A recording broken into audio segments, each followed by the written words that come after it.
Je ne prendrai même pas la peine de faire l'intro sur le côté comme je fais à chaque fois. Parce que Paris nous a chié à la gueule comme je n'ai jamais vu de ma vie. Salut la team, j'espère que vous allez bien. Très heureux de vous retrouver aujourd'hui pour cette toute nouvelle vidéo. Et j'espérais faire cette vidéo dans la bonne humeur, dans le fait qu'on ait la qualification.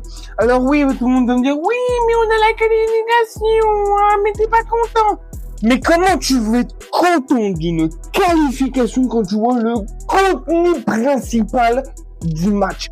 Le contenu a été encore une fois de plus, et j'en ai marre qu'on le répète à chaque débrief, le contenu a été calamiteux, catastrophique, honteux. Là, tous les mots sont bons pour qualifier. La première mi-temps, elle est dégueulasse. La deuxième, elle est pas ouf, mais elle est un peu mieux. Moi, je vous le dis clair, net et précis. Tu joues comme ça face à un FC Barcelone, tu joues comme ça face à un Chelsea, mais tu sors dès les huitièmes de finale. Mais il n'y a même pas à chercher à comprendre. Tu joues comme ça face à un Chelsea ou face à un Barça. Tu sors dès les huitièmes. Là, tu ne sors pas parce que, en respectant l'AS Monaco, bien évidemment, ça reste l'AS Monaco, ça reste aussi une équipe qui s'est sabotée toute seule en 2 matchs. Ils prennent un carton rouge au match aller, ils prennent un carton rouge au match retour. Ils se sont sabotés tout seuls. Mais Chelsea ne vont pas se saboter tout seuls. Le Barça ne va pas se saboter tout seul. Paris a été mauvais. Et s'il vous plaît, les milieux, quand les défenseurs ont le ballon, faut donner des solutions. Parce que vraiment, les défenseurs avaient le ballon et il y avait aucun milieu qui proposait des solutions. T'avais pas de Warren, t'avais pas de Vitinha et t'avais pas de Neves. Aucun milieu. Tu devais faire, soit tu devais trouver la solution tout seul, mais alors vraiment tout seul, ou alors ce que tu devais faire, c'était créer toi-même la situation. Sauf que quand t'as un pressing de 2 joueurs monégasques, bah frérot, t'es pas Neymar, t'es pas Ronaldinho, t'es pas Ronaldo, t'es pas Messi, tu peux pas te sortir d'un pressing comme ça. Non, je suis désolé, les milieux ont été invisibles, mais vraiment, et je trouve que le mot est faible. Les milieux ont été invisibles. On va pas parler de joueurs individuels parce que on va pas s'éterniser 45 ans dessus. Je vais juste parler de Warren Zaïre-Emery qui est vraiment très très bon au milieu.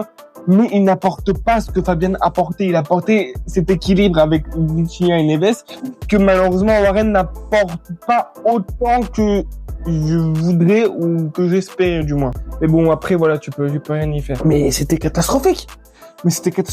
Et on a pris des 1-2, des triangles que moi je mettais quand je faisais le classico CM1, CM2. Comment tu peux retrouver ces lignes de cons, ces triangles de cons et les prendre en barrage de Ligue des Champions quand tu es le Paris Saint-Germain? Tu es le Paris Saint-Germain, putain. Comment tu peux prendre un match de cette, j'ai même pas envie de dire de cette qualité parce qu'il n'y avait pas de qualité. Vraiment, tu me dis, dis-moi un point positif, la vie de ma mère, que je sais pas quoi te dire. On a été un peu meilleur. C'est même pas français ce que je dis, mais on s'en fout. En deuxième période, quelques défauts ont été corrigés, mais je suis désolé. Tu es le champion d'Europe en titre, tu es le Paris Saint-Germain. Ton statut a changé. Le statut que tu avais en 2025 et le statut que tu as en 2026, mais c'est l'opposé complet. Les équipes avant voulaient évidemment t'éliminer, mais ils n'avaient pas cette rage de t'éliminer. Là, tu es l'équipe à boxer, t'es l'équipe à éliminer, t'es l'équipe à gagner. Ton statut a changé. Et je veux aussi rebondir sur 2025. J'ai fait partie de ces gens qui voulaient retrouver le niveau de jeu de 2025. Parce qu'on sait qu'on est capable d'aligner ce niveau de jeu et qu'on ne l'aligne plus. Mais j'ai pris conscience, à un bout d'un moment, avec le temps, avec les joueurs qu'on a, avec le jeu proposé, que on ne le retrouvera pas. Ce qu'on a vécu durant l'année 2025 était exceptionnel. On a gagné quasi tous les trophées, à part un seul qui est la Coupe du Monde des clubs. On perd en finale contre Chelsea, mais sinon tu remportes tout avec un niveau de jeu incroyable. Mais il faut se le dire, il faut se le mettre dans le crâne, il faut se le mettre dans la tête. Le niveau de jeu affiché en tout le long de l'année 2025, tu ne le retrouveras pas tout le long de l'année 2026. Tu le retrouveras peut-être sur quelques matchs, mais tu ne le retrouveras plus sur toute la saison parce que les joueurs, même si on va pas mettre ça sur le coup, la fatigue, faut pas tout le temps mettre sur le coup, mais t'as plus trop les mêmes joueurs, t'as plus le même 11, les blessures arrivent, la fatigue est présente, ton effectif a tourné.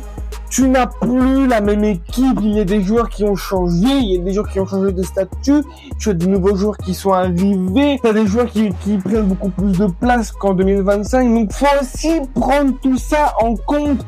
Et quand tu prends tout ça en compte, oui, c'est clair, net et précis, tu ne peux pas refaire l'année 2025, c'est impossible. Mais bon, déjà, moi je suis désolé, mais déjà les défenseurs, comment tu peux défendre en reculant? Tu ne peux pas défendre en reculant. Il faut défendre en avançant. Et quand tu arrivais à avoir la balle et que tu voulais ressortir propre, tu ne pouvais pas ressortir court parce que aucun milieu n'était là pour faire des appels pour demander et pour redistribuer à Pierre, Paul, Jacques, Michel, Mickey, etc.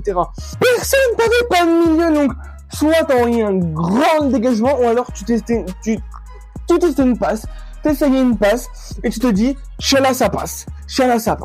Mais là t'avais un Monaco en face, ils avaient un but de retard. Donc bien évidemment que leur but précis, ça va être de mettre ce but et d'en mettre un deuxième pour t'éliminer. Mais bien sûr. Et quand tu vois le premier but, bon j'ai pas d'image pour vous l'imager, mais c'était quelque chose de très simple. Hakimi avait le ballon, t'as pas de solution, tu tentes une passe dangereuse, Monaco récupère le ballon, un centre vers le point de pénalty, je crois. Akiliouche reprend une touche, poteau rentrant. Et ça a été ça tout le long de la première mi-temps.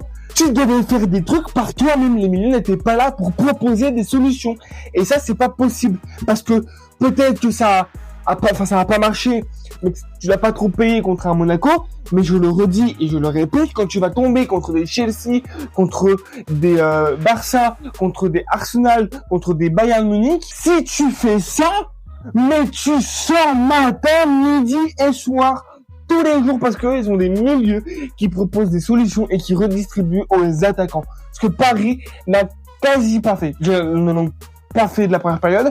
Et en deuxième période, ils l'ont fait, mais pas tout le temps. Donc, il faut changer ça. C'est pas possible de voir ce qu'on a vu. C'est pas possible. On va quand même en retenir la qualification, se qualifie, mais d'une manière, dégueulasse. Moi, hier, quand on était qualifié, j'étais même pas heureux.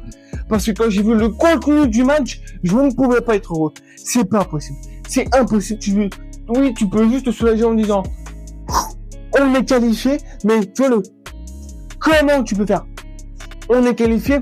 Quand t'es le champion d'Europe en titre, normalement, c'est censé être facile. Surtout contre Monaco, même pour tout le respect que j'ai pour eux, ça reste Monaco. Tu restes le champion en titre, tu restes le Paris Saint-Germain. C'est interdit de dire, on est qualifié. Non, c'est pas possible. C'est pas possible de dire ça. C'est impossible de faire ça. C'est impossible. En tout cas, voilà, c'est tout pour cette vidéo. J'espère que tu l'as kiffé. Bien évidemment, n'hésite pas à me dire dans les commentaires de cette vidéo qu'est-ce que tu as pensé de ce match, qu'est-ce que tu as pensé du contenu de ce match. Si t'as un joueur qui t'a saoulé, n'hésite pas aussi à le dire dans les commentaires de cette vidéo. La petite musique de YouTube, tu la connais. L'abonnement, le pouce bleu, le partage, le commentaire. Je ne sais pas quand sont les tirages des huitièmes de finale pour tout vous dire, mais on affrontera soit le Barça, soit Chelsea. Et si, comme je l'ai dit tout au long de la vidéo, tu joues comme ça, tu sors en huitième. Voilà, il y a même pas à réfléchir, tu sors en huitième. Bon, on verra bien. Mon Instagram affiché tout le long de la vidéo, c'est Express58. Et bye la team.